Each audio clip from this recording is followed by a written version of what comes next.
Fala galera, sejam muito bem-vindos a mais um episódio de Pastores de Chinelo. O nosso podcast aqui do PV Paraná. É uma alegria estar com você aqui com a gente. E talvez você tá lendo aí no título, foi cativado pela ideia de nós estarmos aqui juntos, vendo um contexto aí de conferência missionária do SBPV. Então você não vai ouvir os pastores de chinelo que você está acostumado a ouvir, mas a gente deu uma substituída por outros dois convidados, outras duas pessoas que vão sentar à mesa conosco para pastores de chinelo.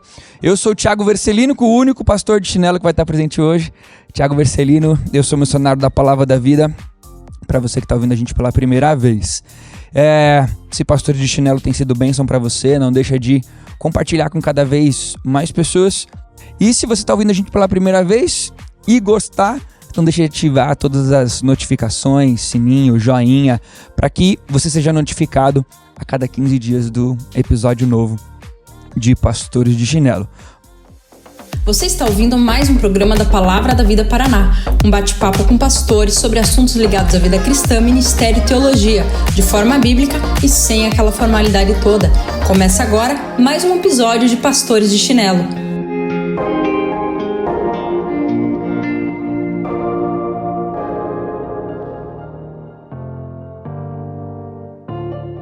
Mas vamos lá, para nós iniciarmos a nossa conversa, eu queria que as outras pessoas que estão sentadas na nossa mesa se apresentassem um pouquinho. Eu vou começar pelas mulheres.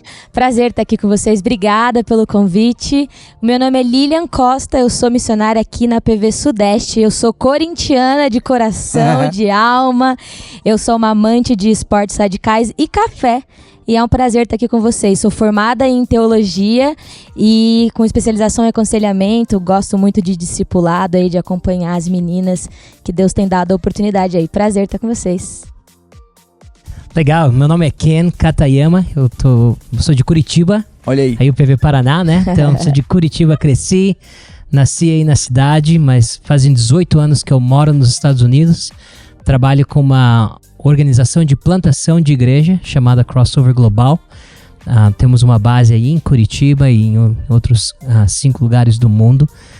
Sou rubro-negro, Atlético Paranaense, Furacão. E gosto muito de Mandalorian, de Adventures, nem sei, né, os nomes aí em português certinho. Eu sou casado, tenho 3 filhos, são todos lá nos Estados Unidos. Prazer estar aqui com vocês, viu? Obrigado pelo convite. Ken, obrigado por estar aqui com a gente. Lilian, valeu. Então, para você entender a nossa dinâmica, a gente está vivendo aqui na hora da gravação, não sei em que momento da história você vai ouvir esse podcast, porque podcast tem essa característica de uma plataforma atemporal, né? Mas essa gravação, ela tem como propósito aproveitar os preletores da Conferência Missionária. PV Paraná está aqui presente na Conferência Missionária, então a gente está aproveitando esse momento para pregar os preletores e a gente gravar um episódio. A Lilian é uma daquelas pessoas que idealizam, dirigem, caminham com um outro podcast da Palavra da Vida, que é o Multiplique. Tô certo, Lilian? Exato, Multiplique Podcast. E então eu fiz esse convite pra gente dividir aí esse host. Muito bom. Essa provocação ao Ken, mas Ken, eu preciso te fazer uma pergunta antes de nós irmos pra Palavra de Deus. Que é o seguinte: a quinta série que habita em mim não está me deixando deixar de te perguntar o seguinte: como é lidar com o fato de você ter o nome do namorado da Barbie? Então, legal. Como foi essa infância? Não, pergunta muito boa, porque a gente tá mudando o nome da minha esposa pra Barbie. pra ficar perfeito. Pra ficar legal. Entendi. Não, na verdade, olha, eu sou japonês, descendente de japonês, e o meu nome em japonês é Kenichi. Então, morando lá nos Estados Unidos, a gente acabou mudando pra Ken. E eu tenho um nome brasileiro também, que eu não vou falar. Porque onde eu viajo muito, né, com o meu passaporte, tudo por segurança, né, então eu uso o nome japonês, ficou o mais curto pro Ken, mas essa é a ideia, né. Mas aqui no Brasil fica quem é quem, né. Quem é quem? Muito bom, muito bom. Boa. Mas Ken, você foi chamado para ser o preletor aqui da conferência e tem um motivo específico, sua função. teu ministério. Se você pudesse contar pra gente aí de uma maneira sucinta, essa sua história, sua formação, esse ambiente que te conduziu a ser preletor aqui, né? Enfim, a menor das coisas que você tem pra fazer aí, mas pra gente entender um pouquinho aonde abordar a nossa conversa e inclusive pra quem tá nos ouvindo. Não, joia. Eu vim pro Palavra da Vida em 98, tinha o antigo Projeto Marcos, né? Agora eles mudaram o nome. Então, eu fiz Projeto Marcos. Então... Eu nunca fiz nem CLD e nem Projeto Marcos, eu vim direto pro TM. Fiz o Projeto Marcos por aquele ano. E faziam 25 anos que eu não estava aqui em Atibaia, né? Então mudou muito, né? Desde aquela época de estar aqui. Mas a conferência missionária desse ano está falando muito sobre a vocação, falando sobre a missão de Deus. E tem sido um prazer, né? De estar de volta aqui. E o trabalho que eu faço tem muito a ver com ver aonde Deus tem chamado pessoas na igreja local, para que eles estejam engajados no trabalho de Deus entre as nações. Então, tem sido uma honra de estar aqui e poder compartilhar, né? Essa ideia do missionário, ela veio antes do tempo de estudo aqui? Veio durante? Ou depois você falou, o que eu tô fazendo? Preciso ir para missões? Não, ela veio antes. Ela, na verdade, quando eu vim para cá, eu tinha 18 anos de idade. Quando eu tinha 17 anos, eu participei de uma conferência missionária em Curitiba. Meu melhor amigo me chamou, falou, vamos lá nessa conferência. E eu conhecia Jesus com 15 anos de idade. Não cresci num lar cristão. Então, eu estava com uns 3 anos de fé, andando com Jesus. E meu amigo falou, vamos nessa conferência missionária. Eu falei, vamos, eu não sabia o que era, não tinha nem ideia, mas vamos lá, né? E aos 17 anos, eu ouvi pela primeira vez na minha vida que existem pessoas, grupos étnicos no mundo que nunca ouviram a respeito de Jesus. E naquela conferência, em outubro de 97, eu falei, Deus, eu preciso fazer algo sobre isso. Eu não sabia disso. Agora que eu sei, eu não posso não saber. Né?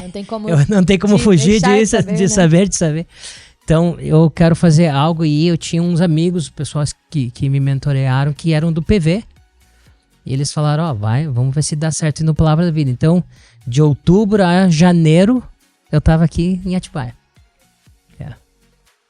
E como que tem sido para você hoje, então, falando desse arder seu para povos não alcançados, né?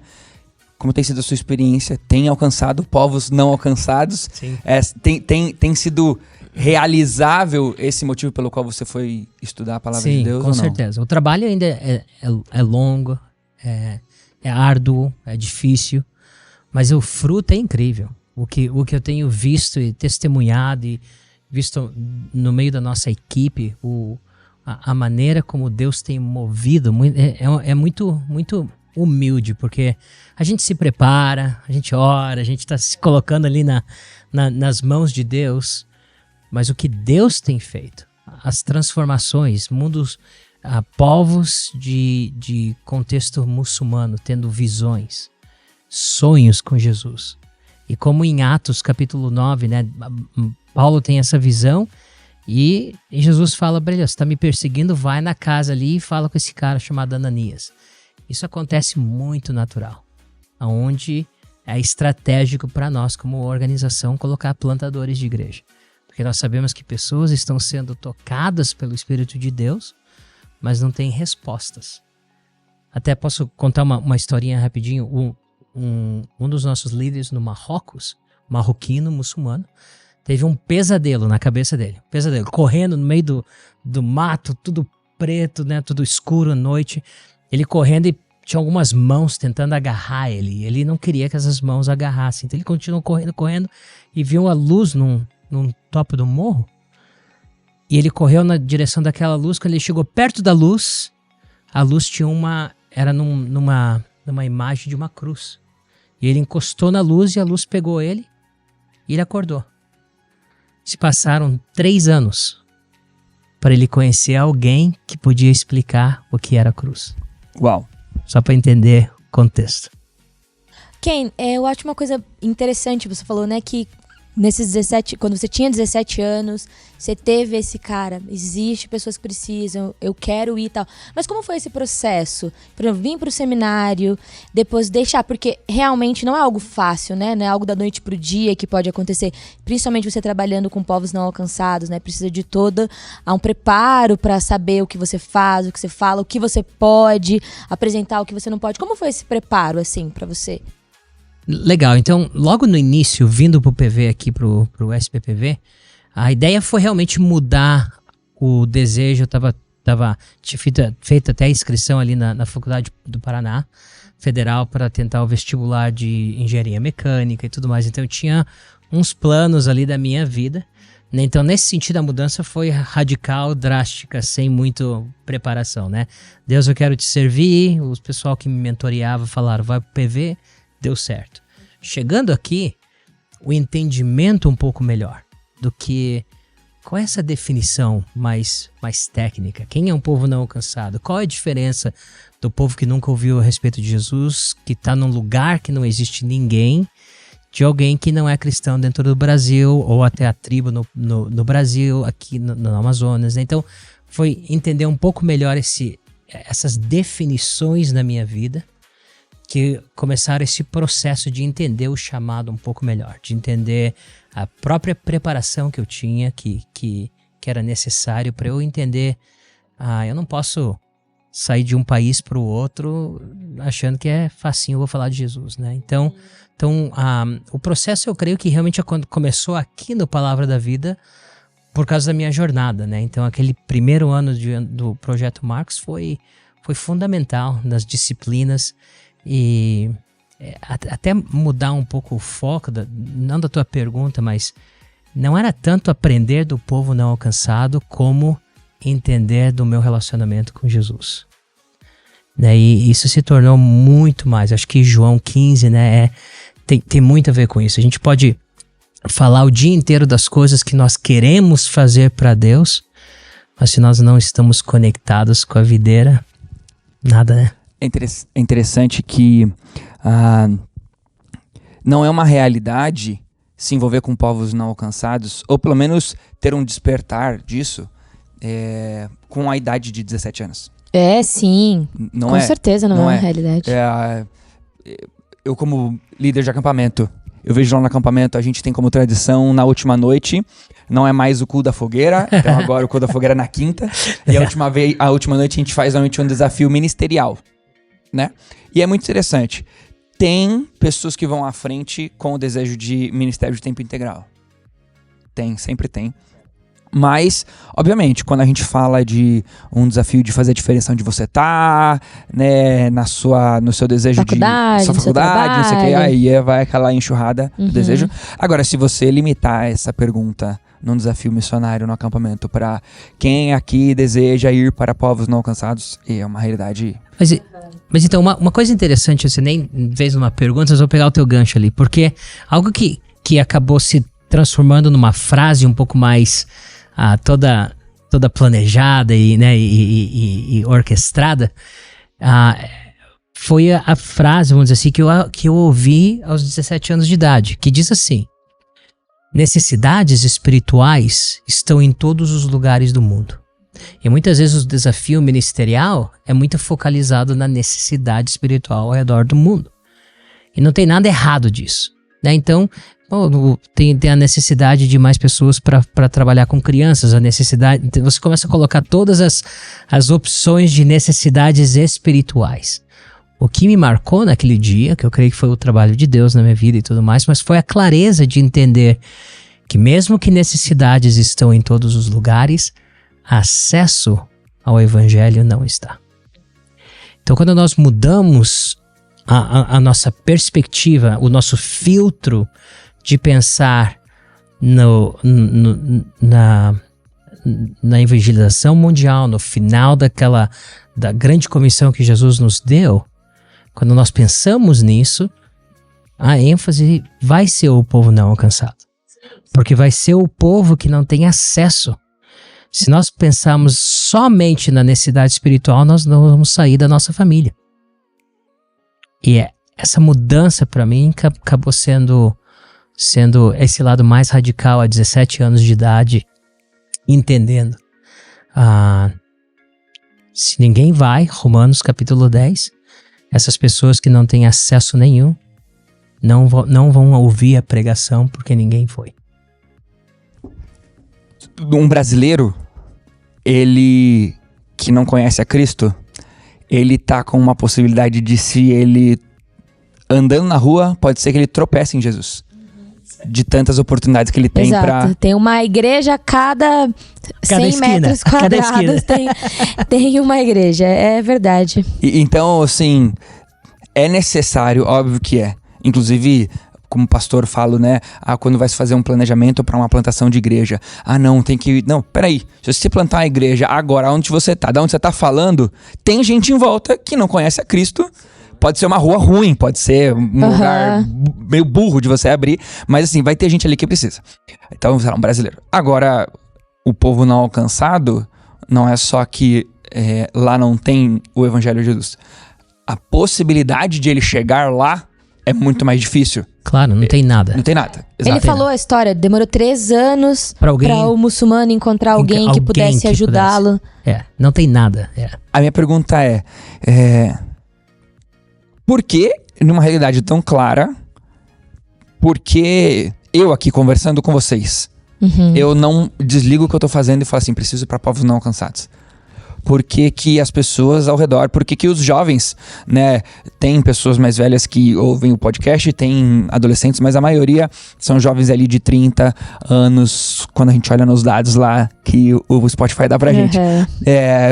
Por que não existe essa galera desesperada? Você com 17 teve isso? Por que a gente não tá indo... O que na igreja brasileira, pelo que você sabe de igreja brasileira, de você conhecer o que é igreja no mundo, por que talvez esse... E vou estender até uma pergunta, para não falar demais aqui. Você acha que a marcha do carro na produção de pessoas que estão indo em povos não alcançados hoje é uma marcha que está acelerada ou uma marcha que está mais lenta?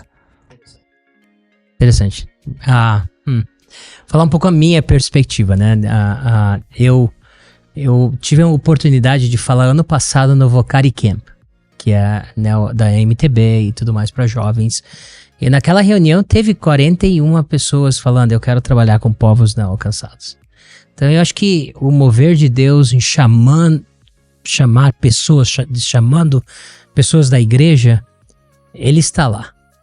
Eu acho que a conscientização, o saber que essas pessoas precisam ser desafiadas, que elas precisam entender, eu acho que é o início do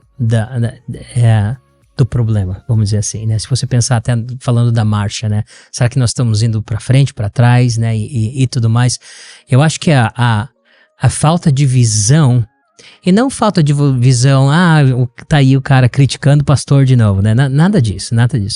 Eu acho que a falta de visão no sentido de que nós hoje, como um pastor local, você tem muita coisa para se preocupar. Do seu rebanho, situação política, eclesiológica, né? Então tem toda essa dinâmica ao seu redor que é muito fácil perder aquele centro da evangelização mundial que é essencial na eclesiologia. Né? Então é muito fácil fazer isso. Né? Então acho que tem uma combinação de visão, de saber, de desafio, e daí tem as dificuldades do brasileiro, né? O brasileiro que, né, aí, o cara tem visão, entre aspas aqui, né? A igreja não tem, pode ir, mas não tem dinheiro. O cara falou que vai, mas ele estava só emocionalmente falando. Ir para um povo não alcançado é vida. Não é, eu vou lá por um mês, vai dar certo. Né? 5, 10 anos você está começando a influenciar a cultura dos caras. Né? Então, enfim, talvez um pouco longo aqui, mas acho que é uma dinâmica, os dois lados. É legal você falar isso, e agora, enquanto você estava falando, me remeteu a algumas coisas. Eu lembro que quando eu cheguei aqui no seminário, eu queria trabalhar com povos não alcançados. E eu comecei a comentar com as pessoas e tal. E eu fui muito desencorajada por ser mulher e solteira. Então, falaram dos perigos e tal. E também, assim, o que eu aprendi antes de vir pro seminário era: quem vai trabalhar com povos não alcançados vai pra morrer. E você vai lá pra correr perigo, e a sua vida.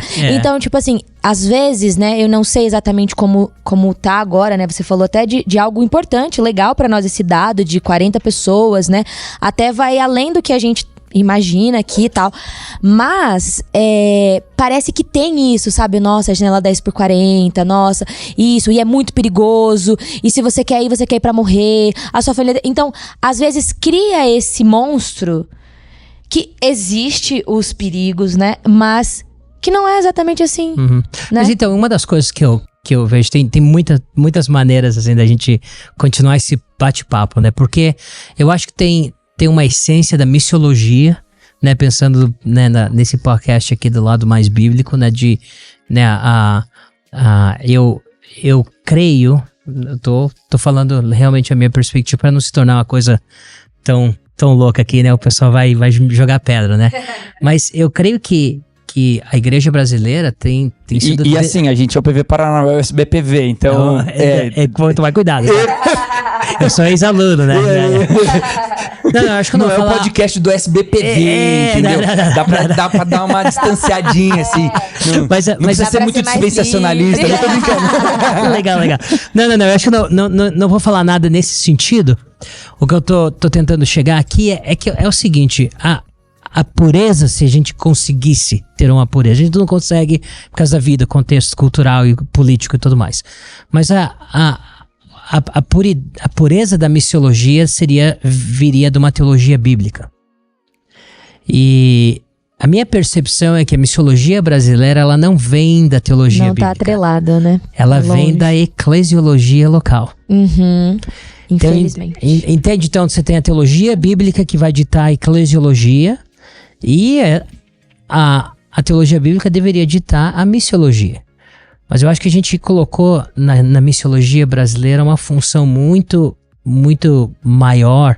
Eu creio que talvez venha do lado mais católico brasileiro também, dessa ideia, o pastor, a autoridade do pastor e tudo mais. E de novo, eu não estou tentando criar controvérsias, estou falando um dado porque nesse sentido, a nossa dinâmica de sofrer, de povos não alcançados, de definição, né, ela se torna filtrada através de uma eclesiologia local, brasileira, ao invés de uma pureza, se a gente consegue ter isso, da Bíblia, né, da onde a igreja local deveria ser essencial para plantar outras igrejas em qualquer lugar do mundo, através de um envio de membros locais para que se tornem missionários.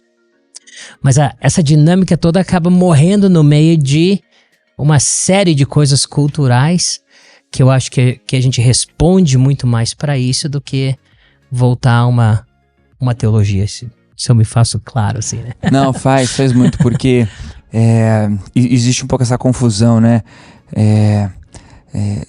A gente acaba criando coisas que Deus não criou. Exatamente. Né?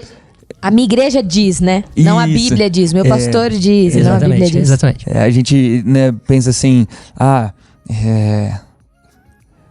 porque a gente precisa ter o Ministério de Missões. Ok, ele é importante, ele tem sua função, mas assim, Deus criou, ele instituiu casamento e igreja. Ele não instituiu mais nenhuma das outras coisas que a gente instituiu. Legal, exatamente. O resto é a gente que tá tentando dar uma facilitada na nossa vida. Agência missionária. Né? Qual era a agência missionária de Paulo? Não, era a igreja local. Exato. A igreja local quem dia. E aí, então, uma das coisas para mim, então, eu tenho a oportunidade de ser o mordomo da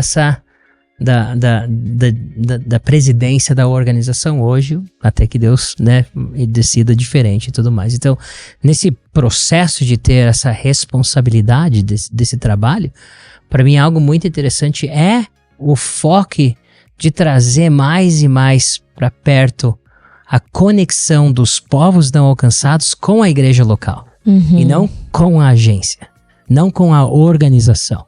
A organização é uma ajuda no meio de tudo isso, mas no final do dia, a igreja local deveria plantar outras igrejas locais.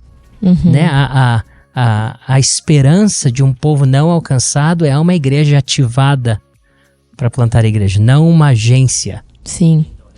É muito importante essa pessoalidade, né? A pessoa saber que tem alguém por ela e que ela tá sendo evangelizada, mas tem alguém que vai cuidar dela lá. E alguém que sabe sobre ela e que ama ela, não só como um meio, né? Não só como uma ferramenta, mas como esse cuidado, esse contato, né? Acho que isso é muito, muito legal, assim. Essa importância da igreja.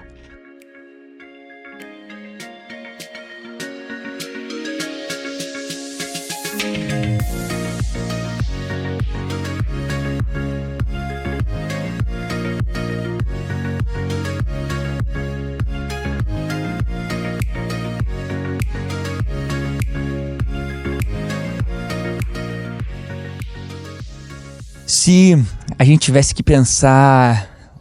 Se a gente tivesse que pensar o seguinte... como que eu vou olhar para essa necessidade? E pensando nessa necessidade, eu vou tentar fazer a diferença com relação a essa mobilização. Ou com relação a eu querer ir. Né? Porque é muito natural. E agora eu vou abrir meu coração aqui. Eu tô tentando refrescar a minha memória no último momento antes de chegar aqui na conferência, em que eu conversei sobre o assunto povos não alcançados. Eu tô tentando refrescar na memória. Uma pregação, uma reunião da própria organização da Palavra da Vida. Eu tô tentando imaginar aqui e eu não tô conseguindo lembrar a última vez que eu conversei sobre o assunto. Ou que alguém, ou sequer que alguém falou assim: hein, você lembra de tal pessoa? Eu lembro. Então, sabe onde ele tá? Nossa, tá lá. Nem assim, de saber de alguém que tá em algum lugar. Isso mostra o quanto eu, primeiro, estou sendo falho, que sequer numa mobilização, como cristão, quanto em todo o meu contexto que tá em volta. Minha igreja local, a minha própria organização, minha família, meus amigos, enfim. Os contextos onde eu estou não estão falando de povos não alcançados. O que a gente faz? Então, logicamente para mim é simples, né? Aí eu vou lá, eu quero tentar criar uma maneira de falar para pessoas sobre povos não alcançados e tudo mais.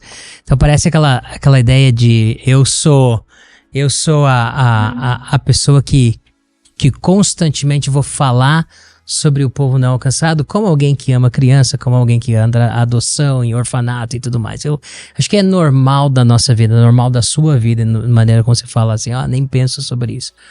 Acho que o meu desafio para nós, no sentido do povo não alcançado, não por causa da minha paixão, mas no sentido do povo não alcançado, é porque, biblicamente falando, a grande comissão, a gente vê isso em Apocalipse, né? O evangelho vai ser pregado para todas as nações, vai ter pessoas de toda tribo, nação, eles vão estar lá.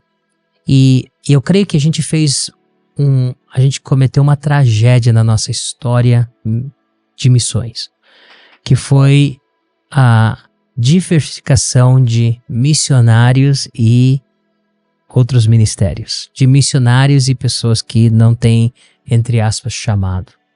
Então, nesse sentido, é muito natural para a igreja, para a nossa eclesiologia, que acaba definindo a nossa missiologia, que se eu não fui chamado para ir lá no meio dos Yanomami, Deus te abençoe, cara, que bom que você está lá. A minha vida está aqui. Mas como seguidores de Cristo Jesus, nós deveríamos pensar naqueles que nunca ouviram. Hoje, se pensar estatisticamente, né, tem 8 bilhões de pessoas no mundo. 3 pessoas de 8 nunca ouviram nada a respeito de Jesus. 42% da população mundial. Eu tive a oportunidade de conhecer pessoas que pela primeira vez ouviram do nome de Jesus. Então, o que eu tô falando aqui é uma coisa meio plutônica, né? Assim, isso existe. Distante demais, distante, né? Até demais, parece. Por causa no meio da tecnologia toda. E pessoas vão falar, não, mas a internet vai falar de Jesus pra todo mundo. Não, na China não tem Jesus, mas eu vou postar no meu TikTok, que o TikTok é deles mesmo. Exatamente. E eu acho que uma das coisas que o algoritmo vai chegar lá felizão com Jesus na China. Exatamente. Então, eu tô falando, então tem, no meio da dinâmica de que faz parte da minha vida, do meu ministério, eu puxo um pouco mais a bandeira, não porque eu quero, mas porque eu vejo biblicamente que o coração de Deus é ser exaltado, é a bênção de Abraão alcançando todas as famílias da terra, né? A grande comissão para que todos os grupos étnicos, nações dentro de nações, conheçam o nome de Cristo Jesus. E com essa realidade, nós como igreja local, nós não podemos olhar para essa realidade e falar, não, mas a gente não está nem aí para isso. Não, a essência da vontade de ser um seguidor de Jesus é fazer discípulos. E nesse sentido tem um outro detalhe missiológico, eu creio, que é a ideia que nós queremos evangelizar ao invés de fazer discípulos. Porque a ideia de evangelizar talvez funcione toda a tecnologia do mundo. Mas fazer discípulos, pessoas que são seguidores comprometidas de Cristo Jesus, tem muito a ver com esse ministério encarnacional, essa ideia de estar, né, a palavra de Deus que se tornou homem em João, capítulo 1. Então a gente está cobrindo um monte de detalhes profundos aqui nesse sentido de que, né, que pena que nós não pensamos no nosso dia a dia de povos não alcançados por ser uma coisa muito essencial. Vou adicionar só mais uma coisinha aqui que tá ficando longo minha pregação aqui no podcast. Mas acho que a outra coisa que tem a ver é isso. Missões, ela é uma coisa que se tornou impessoal. Por causa da dinâmica da nossa igreja. Né, de qualquer igreja, da liturgia das nossas igrejas. Né? Então você sai de uma conferência missionária, final de semana que vem é o dia das mães, é o dia dos pais, dia do pastor, dia das crianças, e daí no meio da agenda eclesiológica, missões se tornou algo que eu faço, e no meio dessa diversidade de coisas e atividades, missões não é a minha coisa. Como dia dos pais, da mãe, não é a minha coisa, que eu não sou casado. A conferência para casado eu não posso ir, que eu não preciso ir, que eu sou solteiro. Conferência para criança, eu não tenho criança. Então essa ideia não é pessoal para mim, essa atividade não tem importância. E missões se torna muitas vezes dessa maneira. Não, eu não sou chamado, eu não preciso ir para a conferência missionária. Eu não preciso me preocupar com missões. Acho que foi muito legal hoje de manhã na sua pregação, né, que você usou uma frase que eu até anotei aqui, que nem todos são chamados para o tempo integral, mas todos são chamados para ministrar em tempo integral, né? É aquela de viver, né? Viver a partir disso. Anotou mesmo ou só abre o celular pra fingir na frente do podcast? Eu anotei a pregação. Bom que você anotou uma frase, viu? Não, anotei várias, mas essa frase foi legal. 1h40 lá, anotou uma frase. Não, eu anotei porque eu achei interessante e até pegando um gancho nisso que eu tô falando, tem uma curiosidade. Trabalhando com nova geração e com jovens no geral, né? Eu queria entender um pouquinho como foi pros seus pais, que você falou que se converteu aos 15 anos. Sim. Como foi pros seus pais, tipo, cara, eu tô deixando isso, eu não vou fazer essa faculdade, eu tô indo, tal. Não sei se seus pais são cristãos ou não eram na época, porque às vezes a gente vive esses dilemas dos desprendimentos pra você ir, né? Então eu queria ouvir um pouquinho disso. Não, é legal, a pergunta é muito boa. Deus, muita graça, favor de Deus na minha vida nesse sentido, porque meus pais não eram cristãos, eu me converti na escola, uma escola menonita lá em Curitiba. Você daí, estudou no Erasto? Estudou no Erasto. Exatamente. Eu fui professor no Erasto e capelão no Erasto. É mesmo? Uhum. Eu estudei lá no Erasto. Obviamente eu sou mais novo que você, então esse mundo pequeno.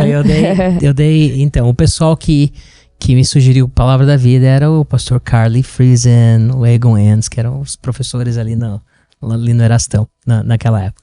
Então, e conhecendo Jesus ali, por mais ou menos um ano, na minha comunidade era o estudo bíblico do Erasto, da escola. E daí, eu fui líder de estudinho. Legal, viu? Então daí eles começaram a falar pra mim, você precisa ir pra uma igreja. Eu falei, uma igreja? Como é assim? Vamos na igreja. Daí meu melhor amigo me chamou, vamos na igreja, não sei o que lá. E eu fui numa igreja e... Na Cruz Branca ou na Cruz Verde? Não, eu fui na igreja do Xaxim. Olha aí, Irmãos Menonitas do Xaxim, você sabe ali, né?